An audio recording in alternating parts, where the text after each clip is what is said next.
अस्सलामुअलैकुम, GTV news के साथ मैं हूं रिबा सुल्तान। हेडलाइंस आपने जाने, बुलेटिन का बाकायदा खास करेंगे। सबसे पहले बताएं, वज़ीर ख़ारजा बिलावल भुट्टो ने कहा है कि पाकिस्तान अमरीका के साथ बेहतर ताल्लुकात का ख्वाहां है। वो वाशिंगटन में फॉरेन पॉलिसी के एडिटर इन चीफ से गुफ्तगू कर रहे थे।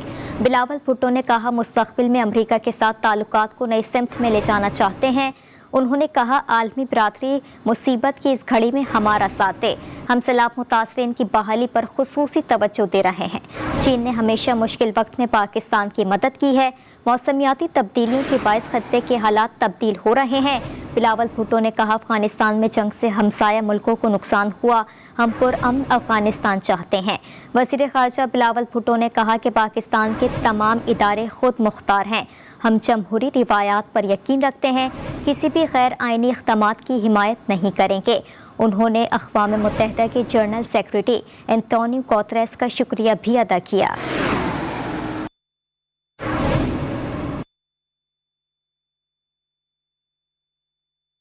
अमरीकी वज़ीर ख़ारजा एंटोनी ब्लिंकन ने पाकिस्तान दुश्मनों का मंसूबा खाक में मिलाते हुए पाकिस्तानी दिफाई निज़ाम को महफूज और दहशत गर्दों के खिलाफ मददगार करार दे दिया।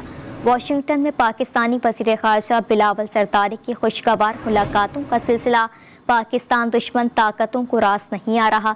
अमरीकी सेक्रेटरी ख़ारजा एंटोनी ब्लिंकन से दौरान प्रेस कॉन्फ्रेंस जानबूझकर पाकिस्तानी F-16 तैयारों पर सवालात किए गए। ताहम अमरीकी सेक्रेटरी ख़ारजा ने भी करारा जवाब देते हुए कहा कि पाकिस्तान का F-16 तैयारों का प्रोग्राम कोई नया नहीं बल्कि अरसे से है। अमरीकी वज़ीर ख़ारजा एंटोनी ब्लिंकन ने वाज़ेह किया कि प्रोग्राम पाकिस्तान को खित्ते में दहशतगर्दी से निपटने में मदद देता है और इससे मदद मिलेगी। एंटोनी ब्लिंकन ने मज़ीद कहा कि पाकिस्तान को दिए गए हथियारों को बरकरार रखना हमारी यानी अमरीका की जिम्मेदारी है।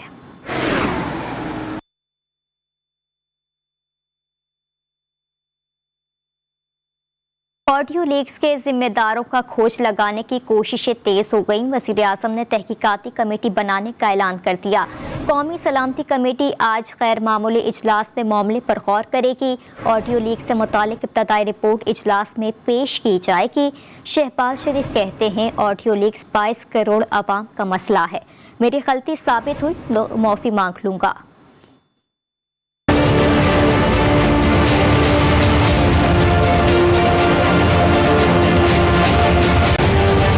ऑडियो कैसे लीक हुई, कारस्तानी किसने दिखाई। वज़ीर आज़म ने आला सतह की तहकीकाती कमेटी बनाने का ऐलान कर दिया।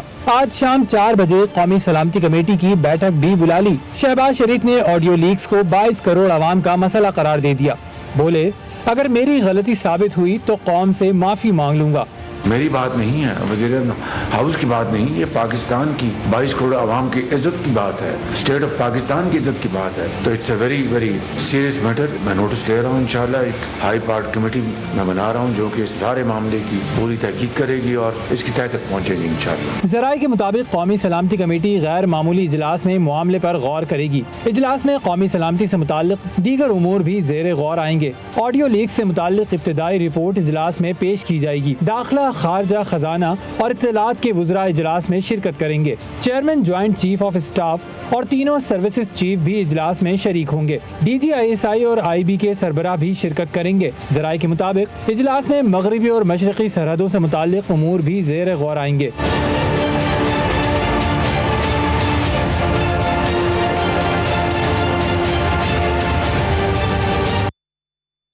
ऑडियो लीक्स नेशनल सिक्योरिटी का मामला है, बहुत एहतियात की ज़रूरत है। ऑडियो कैसे लीक हुई, तहकीकाती कमेटी ही बताएगी। साबिक DG IP शोएब सडल की GTV के प्रोग्राम मद्दे मुकाबिल में गुफ्तगू। कहा, टेक्नोलॉजी के जरिए मोबाइल से भी डेटा लीक हो सकता है। इस वक्त की जो टेक्नोलॉजी है उससे ये एन पॉसिबिलिटी है कि रिमोटली आपका जो सेल फोन है उसको इन्फेक्ट कर लिया जाए। जब तक कि एविडेंस नहीं आता, yes it is a possibility कि कोई स्टाफ का बंदा जो है वो कंप्रोमाइज़ हुआ है। It is a possibility not only कि किसी मिनिस्टर को या किसी सीनियर ऑफिशियल को फ़ोन लेके कतन अंदर एंटर नहीं होना उस कमेटी रूम में, बल्कि ख़ुद प्राइम मिनिस्टर ने भी उधर फ़ोन लेकर नहीं जाना। You know that is the first precaution जो कि करनी सबके लिए ज़रूरी है। दूसरी जानिब वज़ीर आज़म ने मौशी सूरत हाल की बेहतरी के लिए कौम को झोलियाँ उठा कर दुआएं करने का मशवरा दे दिया। कहा मुल्क में गुर्बत बेरोजगारी ख़त्म करने के लिए एक दफ़ा तो क्या 100 दफ़ा मांगने के लिए तैयार हूँ। बोले सागदार मेहनत करने वाला आदमी है। नवाज शरीफ की वतन वापसी को डॉक्टर्स की इजाज़त से मशरूत कर दिया। कौम से मेरी दरख्वास्त है कि वो झोलियाँ उठा के दुआ करे कि डॉलर जो है वापस 100 रुपये पे आ जाए। मखलूत हुकूमत पूरी काविश कर रही है, मेहनत कर रही है और इंशाअल्लाह इस इकॉनमी को इसको हम ठीक करके छोड़ेंगे। मांगने जा रहा है, खुदा की कसम मुझे अपनी कौम को बेहतर बनाने के लिए अगर ये काम करना पड़ा मैं करूँगा, एक दफ़े 100 दफ़ा करूँगा। इंशाअल्लाह अल्लाह ताला करेगा, वो जल्द तशरीफ लाएंगे। जब भी डॉक्टर्स ने उनको अपना अलाउ किया वो तशरीफ लाएंगे। और करप्ट आदमी शायद दुनिया में पैदा हुआ हो, कहीं खुदा न खास्ता ये मुल्क को ये शख्स ये तबाही की दहाने न ले जाए मुकम्मल तौर पर। कुछ खुदा का खौफ करो, बेड़ा गर्क कर दिया पाकिस्तान का। डॉक्टर साहब का वो तशरीफ लाए हैं। डॉक्टर साहब इंशाअल्लाह बड़ा तजुर्बा है, बड़े तजुर्बाकार आदमी हैं, फाइनेंस को बहुत अच्छी तरह समझते हैं, बहुत मेहनती आदमी है। सेनेटर इसाकडार आज सुबह 10 बजे वज़ीर ख़जाना के ओहदे का हल्फ उठाएंगे। सदर आरिफ अलवी ऐवान सदर में मुनक़िदा तकरीब में इसाकडार से हल्फ लेंगे। इसाकडार ने रुपये की कदर में मज़ीद बेहतरी की नबी सुना दी। कहा गुज़िश्ता शब ही वतन वापस पहुँचे और डॉलर 10 रुपये नीचे आ गया। मुल्क के कर्जे 1350 अरब रुपये कम हो गए। मईशत बेहतर करने की पूरी कोशिश करेंगे।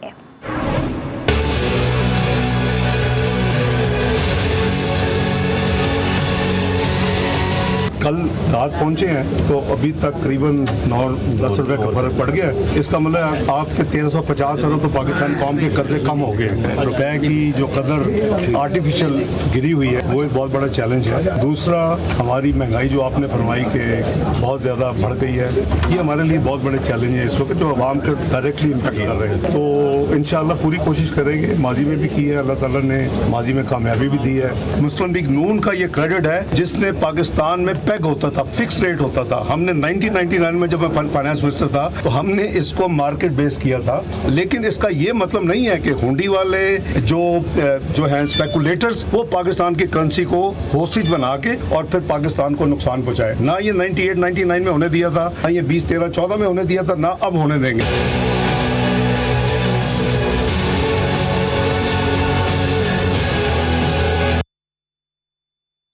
अभी आपको अपडेट करें, इस्लामाबाद हाई कोर्ट में ममनुआ फंडिंग केस में FIA के नोटिस चैलेंज करने के यकजा केसेस पर समाअत आज होगी, जिसमें फरीक़ैन दायर इख्तियार पर दलाइल देंगे। इस्लामाबाद हाई कोर्ट में ममनुआ फंडिंग केस में FIA के नोटिस चैलेंज करने के यकजा केसेस पर समाअत आज होने जा रही है, जिसमें फरीक़ैन दायर इख्तियार पर दलाइल देंगे। इसी पर बात करते हैं आसिया कौसर से। जी आसिया, अपडेट कीजिएगा। आज ममनुआ फंडिंग केस में FIA के नोटिस चैलेंज करने के लिए यकजा केसेस पर जो है वो समाअत होगी और मोहम्मद अरशद, मोहम्मद नुमान और दीगर को FIA नोटिस भेजने के खिलाफ केस की समाअत जो है वो आज की जाएगी। और अदालत जो है वो समाअत में फरीकैन से दायरा इख्तियार पर भी दलाइल तलब किए गए हैं। और इस्लामाबाद हाईकोर्ट के जस्टिस आमिर फारूक ने इससे कबल भी जो है वो गुज़िश्ता हेयरिंग की थी और दरख्वास्त गुजार की जानिब से बैरिस्टर गौहर अली खान और फैसल चौधरी अदालत में पेश हुए थे और अटॉर्नी जनरल मुनव्वर इकबाल दोगल अदालत में पेश हुए थे। और साथ ही साथ सियासी पार्टियों के डोनर्स तफ्तीश में शामिल होने के लिए तो डोनेशन नहीं करते, फैसल चौधरी की तरफ से ऐसा कहा गया था। जबकि चीफ जस्टिस आमिर फारूक का कहना था कि आप दोनों दरख्वास्त गुजारों का केस एक ही है कि FIA के दायरे इख्तियार नहीं बनता या बनता है। अदालत आइंदा समाअत पर जो है अदालत की जानिब से कहा गया था कि आइंदा समाअत पर दायरा इख्तियार पर जो है वो दलाइल डेवलप किए जाएंगे और आज FIA के दायरा इख्तियार पर जो है वो दलाइल दिए जाएंगे। इस्लामाबाद हाई कोर्ट में समाअत आज होगी। आसिया कौसर अपडेट कर रही थी, आपका शुक्रिया। लाहौर हाई कोर्ट में आज पेट्रोलियम मसनूआत की कीमतों में इजाफे के खिलाफ दरखास्त पर समाअत होगी। गुज़िश्ता समाअत पर अदालत ने फरीक़ैन को जवाब जमा कराने के लिए मोहलत फराहम की थी। अदालत ने आज ओगरा और वफाकी हुकूमत से जवाब तलब कर रखा है। इसी पर बात करते हैं शेख ज़ैनुल आबदीन से। जी ज़ैनुल आबदीन, क्या अपडेट्स हैं? बिल्कुल, लाहौर हाई कोर्ट में पेट्रोलियम मसनूआत की कीमतों में इजाफे के खिलाफ केस पर समाअत आज होगी। अदालत ने ओगरा और पेट्रोलियम मिनिस्ट्री को नोटिस जारी करते हुए जवाब तलब कर रखा है। जस्टिस शाहिद करीम केस पर समाअत करेंगे। अदालत ने गुज़श्ता समाअत पर डिप्टी अटॉर्नी जनरल से इस्तफसार करते हुए इज़हार गर्मी भी किया था। अदालत की जानब से कहा गया था कि किस तरह पेट्रोलियम की कीमतों में इजाफा हो सकता है। पूरी दुनिया में पेट्रोल फी बैरल सस्ता हो रहा है और यहाँ महंगा किए जा रहे हैं। अब पाकिस्तान में पेट्रोल की कीमतें क्यों बढ़ा रहे हैं, कौन पेट्रोल की कीमतें मुकर्रर करता है, पेट्रोल की कीमतें बढ़ाने का क्या तरीक़ेकार है। दरखास्त जुडिशल एक्टिविज्म पैनल के सरबराह अजहर सदीक की जानब से दायर की गई थी, जिसमें मौक़िफ़ इख्तियार किया गया था कि आलमी मंडी में पेट्रोल की कीमतें मुसलसल कम हो रही हैं। हुकूमत ने कीमतों में कमी का फ़ायदा आवाम तक मुंतकिल करने की बजाय इजाफा कर दिया। पेट्रोलियम मसनूआत की कीमतों में इजाफा आवाम पर जुल्म है। पेट्रोलियम मसनूआत की कीमतों में इजाफे से महंगाई का बहरान संगीन हो गया है। हुकूमत शहरियों को रिलीफ की फराहमी की बजाय इनके बुनियादी हकूक सल्ब कर रही है। अदालत से इस्तदा है कि अदालत पेट्रोलियम महंगाई का बहरान शदीद हो गया है और इसी पर आज लाहौर हाई कोर्ट में समाअत होने जा रही। शेख ज़ैनुल आबिदीन अपडेट कर रहे थे, आपका शुक्रिया। और अब डेंगू के हवाले से खबर शामिल करेंगे। कराची में डेंगू मच्छर ने एक और जान ले ली, जिसके बाद रमासाल शहर कायद में डेंगू से होने वाली हलाकतों की तादाद 33 हो गई है। महकमे सेहत सिंध के मुताबिक जिला बस्ती की रिहायशी खातून नीचे अस्पताल में इंतकाल कर गई। महकमे के जारी करदा दादोशुमार के मुताबिक गुज़िश्ता 24 घंटों के दौरान कराची में डेंगू मच्छर से 254 अफराद मुतासिर हुए। रवा माह मरीजों की तादाद 5245 जबकि रवा साल 7452 तक पहुँच गई। सिंध के दीगर अजला से रवा माह 971 जबकि रवा साल 1333 केसेस सामने आए। सिंध में रवा साल डेंगू मच्छर के काटने से 34 हलाकतें हुई। 33 का ताल्लुक कराची जबकि 1 का हैदराबाद से है। पख्तूनख्वा की जामियात में मनशियात का खुलेआम इस्तेमाल का इंकशाफ सामने आया है। चर्स और आइस समेत शराब खुलेआम यूनिवर्सिटी में इस्तेमाल हो रही है। असातिज़ा और तलबा के साथ अब तालिबात भी मनशियात का इस्तेमाल कर रही हैं। मोहम्मद सरमद से मज़ीद जानते हैं। जी मोहम्मद सरमद, बताइएगा। जी बिल्कुल, पेशावर के ज़रूरी यूनिवर्सिटी में इस वक्त हम मौजूद हैं। यहाँ पर एक इंकशाफ सामने आया है कि यूनिवर्सिटी के अंदर खुलेआम मंशियात का इस्तेमाल हो रहा है। न सिर्फ असातिज़ा बल्कि तलबा और तलबात भी मंशियात का खुलेआम इस्तेमाल करते हैं। कुछ तलबा इस वक्त हमारे साथ मौजूद हैं, इनसे बात करते हैं। क्या कहेंगे? यहाँ पर एग्रीकल्चर यूनिवर्सिटी के हॉस्टलों में भी खुलेआम नशे के अड्डे बन चुके हैं हॉस्टल्स, और यूनिवर्सिटी के क्लासेस के बाहर भी ये तमाशा हो रहा है। तो इसके लिए हमने आज भी एक धरने के शक्ल में एक मुजाहिरा किया। बिल्कुल, कुछ और भी स्टूडेंट्स हमारे साथ मौजूद है। कंप्लेंट किया है आप लोगों ने यूनिवर्सिटी इंतज़ामिया को? कंप्लेंट 1000 दफ़ा किया है हमने, पुलिस को भी किया है, यूनिवर्सिटी एडमिनिस्ट्रेशन को भी किया है। मंशियात जो है वो आजकल का नासूर बन चुका है। हर लड़का और लड़की सब करते हैं, क्लास के बाहर हो या हॉस्टल में हो। बिल्कुल जी, तलबा हमारे साथ मौजूद है। यही कहना था कि न सिर्फ क्लासों के अंदर बल्कि हॉस्टलों में भी ये जो मंशियात का इस्तेमाल है खुलेआम किया जा रहा है। न सिर्फ लड़के बल्कि जो तालिबात है वो भी इस धंधे में शामिल है। मज़ीद तलबा का यही कहना था कि कई बार यूनिवर्सिटी इंतज़ामिया को इस हवाले से आगाह कर चुके, लेकिन उन्होंने कोई एक्शन अभी तक नहीं लिया। जी, सिंध भर की फ्लोर मिल्स को 56,000 मैट्रिक टन गंदम का कोटा जारी कर दिया गया।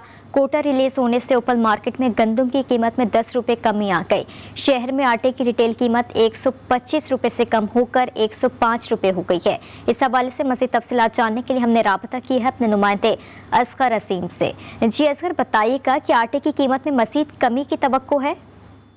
हुकूमत ने आखिर वो स्टेप ले ही लिया जिसके लिए आवाम को बहुत दिनों से इंतज़ार था। अब सूबे में आटे की कीमत में इजाफा होता जा रहा था, लोग बहुत परेशान थे। कराची में होल अगर जो है रिटेल मार्केट में देखा जाए तो आटा 125 रुपये किलो से ज़्यादा फ़रोख्त हो रहा था। ताहम गुज़िश्ता दिनों सिंध हुकूमत ने मखसूस जो है फ्लोर मिल्स को गंदम जो है रियायती कीमतों पर दिया और उसके बाद इस तरह ये स्टॉल जो है शहर के मुख्तलिफ इलाकों में लगाया गया, जिसमें 650 रुपये की ये थैला है 10 किलो आटे का जो आवाम को दिया जा रहा है। आप ये देख सकते हैं कि आवाम की बड़ी तादाद जो है वो यहाँ आटा लेने के लिए मौजूद है। इसके साथ साथ आपको बताएं कि जो गंदम के रेट 90 रुपये फ़ी किलो वो भी जो है सूबे में कम होकर जो है वो 80 रुपये फ़ी किलो पे जो है वो आ गया है। जबकि आपको ये भी बताएं कि सिंध के दीगर इलाकों नवाबशाह, सक्कर, लाड़काना में भी भी इस तरह के स्टॉल लगाए गए हैं। मकसद आवाम को सस्ता आटा फराहम करना है। लेकिन एक चीज़ बहुत ज़बरदस्त हुई है कि वो फ्लोर मिल जिन्होंने नेब से बिली बार्गेनिंग की हुई है या जिन पर कोई जो बंद है उनको जो है ये मखसूस कोटा जो है वो मखसूस कोटा जो है जिसको हम ये कहते हैं कि जी वो रियायती कीमतों पे वो उनको नहीं दिया गया है। लेकिन जो है जिन फ्लोर मिल को दिया गया है उनके तहत जो है अब ये शहर के मुख्तलिफ मकामात पर स्टॉल्स लगा दिए गए हैं। जी, कोयटा के सिविल अस्पताल में इंतजामिया ने मरीजों की सहूलत को जवाब बनाकर अस्पताल के अंदर मोटरसाइकिल और गाड़ियों के दाखिले पर पाबंदी आयद कर दी। मरीजों के साथ आए तीमारदारों के लिए अस्पताल के बाहर मुतबादिल पार्किंग कायम कर दी गई। मज़ीद जानते हैं अपने नुमाइंदे मोहम्मद फैजान खान से। जी बताइएगा। जी हाँ, बिल्कुल। कोयटा के सबसे बड़े सरकारी अस्पताल सूबाई संडेमन अस्पताल में ट्रैफिक मसाइल को देखते हुए और अवामी शिकायत पर सिविल अस्पताल इंतज़ामिया ने सिविल अस्पताल के साथ जो है पार्किंग जो है मुख्तस कर दिया, जिस पे गाड़ियाँ मोटरसाइकिलें जो है मरीज़ हों या उनके तीमारदार वो आके वहाँ पर खड़ी कर सकेंगे। सिविल अस्पताल इंतज़ामिया का यही कहना है कि सिविल अस्पताल के अहाते में से जो पार्क गाड़ियाँ थी या मोटरसाइकिलें थी उनकी चोरियों में इजाफा हो रहा था और दूसरी जानिब जो आने वाले मरीज़ है उन्हें भी काफ़ी दुश्वारी का सामना करना पड़ रहा था, जिसको देखते हुए मरीज़ों की सहूलत के लिए जो है पार्किंग का इंतज़ाम किया गया है। और इस वक्त हमारे साथ शहरी मौजूद थे, उनसे जानते हैं कि वो सिविल अस्पताल के इस फैसले को कैसे देखते हैं। ये फैसला बहुत अच्छा किया है क्योंकि अस्पताल से मोटरसाइकिल भी चोरी होता था और रश भी होता था, मरीज़ों को भी मुश्किल का सामना होता था। तो अभी जो है ये जिना रोड पर जो ये जगह जो दिया हुआ है वो आवाम के लिए भी अच्छा फैसला है। जी हाँ, बिल्कुल। आपने सुना कि शहरी का यही कहना है कि सिविल अस्पताल इंतज़ामिया की जानिब से जो मरीज़ों की सहूलत के लिए फ़ैसला किया गया है वो एक अच्छा फ़ैसला है। सिविल अस्पताल की इमरजेंसी के साथ ही जो है पार्किंग मुख्तस की गई है। लेकिन ताहाल अभी भी चंद शहरी ऐसे हैं जो शिकायत करते हुए नज़र आ रहे हैं। उनका यही कहना है कि बाज़ औक़ात जो है वो इमरजेंसी में आते तो है लेकिन उन्हें छोड़ा नहीं जाता है। लेकिन इंतज़ामिया का यही कहना है कि मरीज़ों के अलावा किसी को भी जो शख्स है उसे सिविल अस्पताल के अंदर या तो गाड़ी या मोटरसाइकिल नहीं छोड़ी जाएगी। जी, वफाक़ी तरक्याती इदारे की नाअहली और नाक़िस हिकमत अमली के सबब 2007 से ज़ेर तामीर लेडीज़ क्लब 12 साल गुजर जाने के बावजूद भी मुकम्मल ना हो सका। इसी हवाले से मज़ीद तफ़सीलात जानेंगे सोहले अब्बासी से। जी सोहले, बताइएगा। जी बिल्कुल, इस्लामाबाद में वफाकी तरक्याती इदारे की नाअहली और सुसरवी से एक और मेगा प्रोजेक्ट जो है वो उनकी नाअहली की बीन चढ़ गया है। इस दफ़ा हम जिक्र कर रहे हैं 2007 में शुरू होने वाले इस्लामाबाद में लेडीज़ क्लब G10 मरकज़ में जिसका आगाज़ किया गया था। लेकिन आज कमोबेश एक तवील अरसा 12 साल का अरसा गुजर जाने के बावजूद ये जो प्रोजेक्ट है ये इसको हतमी शक्ल नहीं दी जा सकी।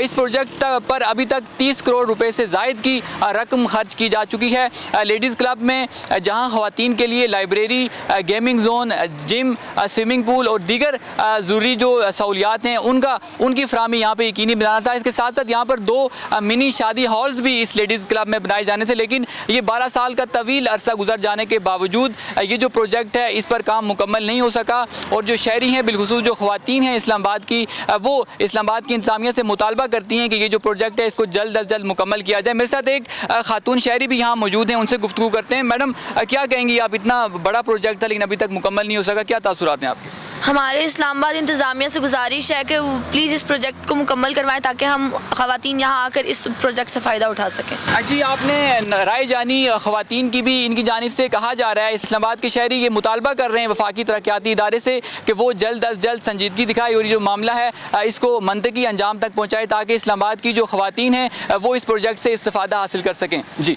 बुलेटिन में खबरों के सिलसिले को आगे बढ़ाएंगे। JS बैंक मुल्क में तेज़ी से तरक्की करने वाले बैंकों में से एक है।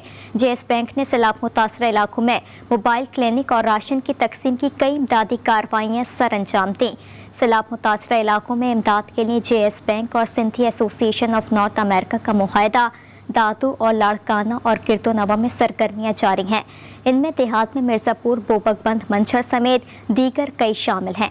इमदादी कार्रवाइयों के जरिए 20,000 से ज़ायद लोगों तक इमदाद पहुँचाई जाएगी। तवक्को है कि कोशिशों को मज़ीद इलाकों तक बढ़ाया जाएगा। सदर और CEO JS बैंक बसीर शमसी ने कैंपों का दौरा किया।